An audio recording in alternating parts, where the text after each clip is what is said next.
Raiganj medical college হাসপাতালের ইমার্জেন্সিতে এসে wheel chair না পাওয়ায় স্ত্রীর কাঁধে চড়েই হাসপাতালের সিটি স্ক্যান করতে গেলেন স্বামী। এমনই অমানবিক ছবি ধরা পড়ল রায়গঞ্জে। 4-5 দিন আগে বাড়ির কাজ করতে গিয়ে পা ভেঙে যায় রায়গঞ্জ ব্লকের রায়পুরের বাসিন্দা পরিতোষ বর্মন নামে এক ব্যক্তির। সোমবার রায়গঞ্জ মেডিকেল কলেজে এসে চিকিৎসা করাতে আসেন তিনি। সিটি স্ক্যান করাতে যাওয়ার সময় কোনো হুইল চেয়ার না পাওয়ায় বাধ্য হয়ে তার স্ত্রীর কাঁধে করে স্ক্যান করাতে যান। এই অমানবিক চিত্র ধরা পড়তে শোরগোল শুরু হয়ে যায়। তড়িঘড়ি একটি হুইল চেয়ার নিয়ে এসে তার বসার ব্যবস্থা করা হয়। রায়গঞ্জ থেকে নিজস্ব প্রতিনিধির রিপোর্ট, ন্যাশনাল টাইমস নিউজ।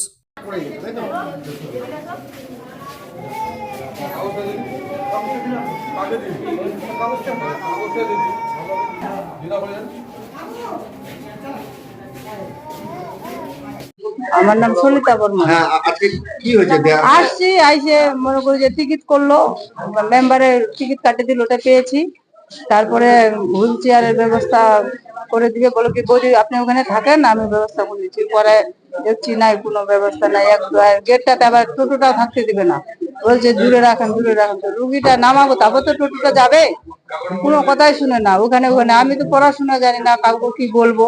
তারপরে আমি বললাম তাহলে এই যখন ব্যবস্থা হচ্ছে না, তাহলে আমি ওকে পিটি করে নিয়ে যেতে যাবো। পরে আমি গেটে টোটোতে উঠে টোটোটাকে ছেড়ে দিচ্ছি। ওকে রাখলে তো আমার পয়সা দিতে হবে, পয়সা হলে তো আমি তাহলে তো এগুলাতে আসতাম না। পয়সা নাই দেখে 2-3 দিন ধরে পরে আমি পিঠে করলাম, পিঠে করে তারপর তোমার একতলায় নিয়ে আসি।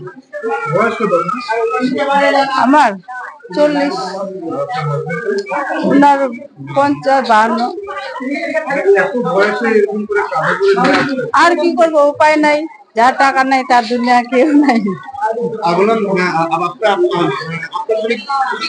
কাজ বাড়ির কাজ করি টুকটাকি, আর একটু মনে করি তোমার আড্ডা বাড়ি তো অষ্টপর গুরু গোসাইয়ের সাথে বেড়াই।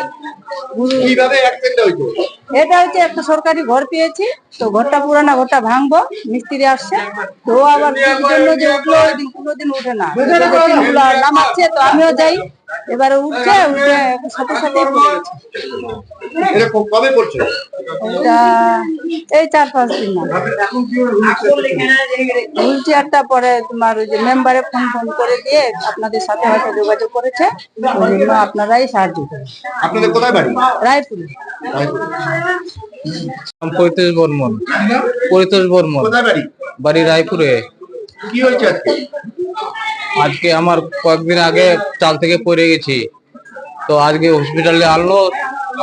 এটার কোনো ব্যবস্থায় দেখি না, পরে পিঠে করে আমার স্ত্রী পরে পিঠে করে আনলো আর কি এখানে হসপিটালে।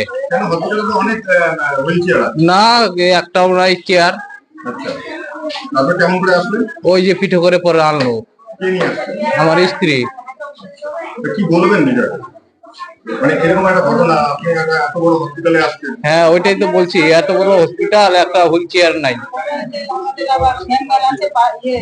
হ্যাঁ, আপনার পেশেন্ট এমার্জেন্সি থেকে ইয়েতে নিয়ে গেছে, সিটি স্ক্যান করতে নিয়ে গেছে একজন স্ত্রীর কাঁধে চোখে।